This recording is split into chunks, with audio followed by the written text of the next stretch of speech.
Medicines from sky ప్రాజెక్ట్‌ని తెలంగాణలోని వికారాబాద్‌లో start చేశారు. అసలేంటి ఈ స్కై ప్రాజెక్ట్ అని అనుకుంటున్నారా? డీటెయిల్స్‌లోకి వెళ్తే, మారుమూల ప్రాంతాల్లో ఎవరికైనా ఫీవర్ కానీ, జలుబు కానీ, ఇతరత్రా డిసీజెస్ ఏమైనా వస్తే వాళ్ళకు మెడికల్ షాప్స్ అందుబాటులో ఉండవు. అలాంటి వాళ్ళకు కరోనా వచ్చిన తర్వాత కూడా వాళ్ళకు ట్రీట్మెంట్ ఇంకా కష్టంగా మారింది. ఇలాంటి మారుమూల ప్రాంతాల్లో అవసరమైనప్పుడు మెడిసిన్స్, వ్యాక్సినేషన్, బ్లడ్ డెలివరీ చేయడం కోసం మెడిసిన్స్ ఫ్రమ్ స్కై అనే ప్రాజెక్ట్ని భారత ప్రభుత్వం, తెలంగాణ గవర్నమెంట్ మరియు వరల్డ్ ఎకనామిక్ ఫోరంతో కలిసి స్టార్ట్ చేసింది. ఇందులో డ్రోన్స్ ద్వారా మెడిసిన్స్ని డెలివరీ చేస్తారు.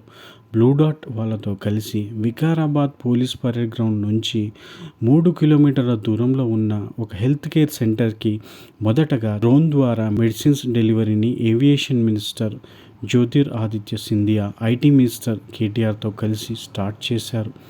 యూనియన్ మినిస్టర్ గారు డ్రోన్ టెక్నాలజీ ఇండియాలో రావడం ఒక నూతన అధ్యయనానికి మార్గమని, భారతదేశంలో డ్రోన్ టెక్నాలజీలో లీడర్ కాబోతుందని ఆయన అన్నారు. మోడీ గారు డ్రోన్ పాలసీని మార్చడం వల్ల ఇంకా ఎక్కువగా డ్రోన్ స్టార్టప్స్ రావడానికి కారణమైందని వారు చెప్పారు.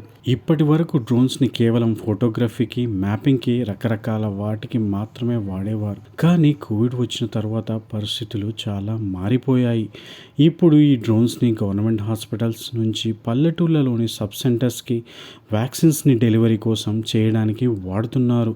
గవర్నమెంట్ వాళ్ళతో, స్టార్టప్స్తో కలిసి ఇలా చేయడం వల్ల మారుమూల ప్రాంతాలలో కూడా హెల్త్ కేర్ని ఇంప్రూవ్ చేయగలుగుతున్నారు. ఒక డ్రోన్ 40 కిలోమీటర్ల హైట్లో వెళ్తూ సుమారు 15 కేజీల లోడ్ని 2 గంటలలో డెలివరీ చేయగలదు. ఇలాంటివి ప్రతి డిస్ట్రిక్ట్కి 5 డ్రోన్స్ని ఇచ్చి వ్యాక్సిన్ డెలివరీ చేయాలని ఆలోచిస్తున్నారు.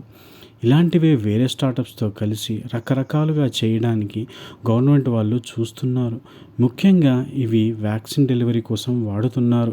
ఐటీ మినిస్టర్ కేటీఆర్ గారు మాట్లాడుతూ, తెలంగాణలో ఏ కొత్త టెక్నాలజీ వచ్చినా ఇంప్లిమెంట్ చేయడంలో ఫస్ట్ ఉన్నదని చెప్పారు. బేగంపేట ఎయిర్పోర్ట్ని కూడా ఏవియేషన్ యూనివర్సిటీ లాగా చేస్తే యూత్కి స్కిల్స్ పెంచుకోవడానికి ఎంతో హెల్ప్ అవుతుందని ఆయన అన్నారు.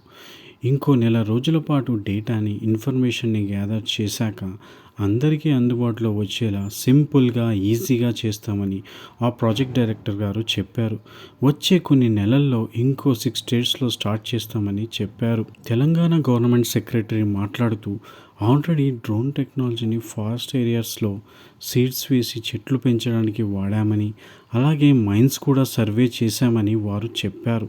ప్రస్తుతానికి ఈ టెక్నాలజీ హెల్త్ కేర్లోనే చాలా అవసరం ఉన్నదని, ఎవ్వరూ వెళ్ళలేని ఏరియాస్లోకి కూడా డ్రోన్స్ ద్వారా వ్యాక్సిన్స్, మెడిసిన్స్, బ్లడ్ని డెలివరీ చేస్తామని వారు చెప్పారు.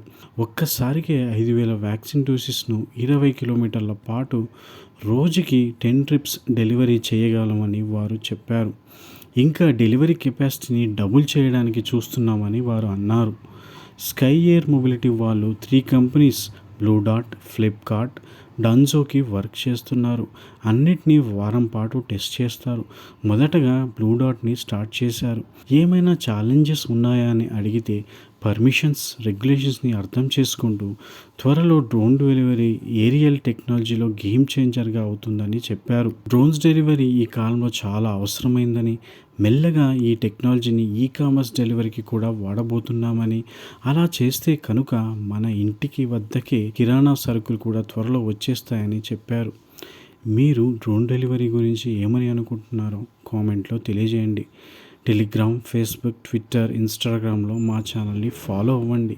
లింక్ డిస్క్రిప్షన్లో ఉంది. ఈ వీడియో కనుక మీకు నచ్చినట్లయితే లైక్, షేర్, సబ్స్క్రైబ్ చేసుకోండి. Thank you.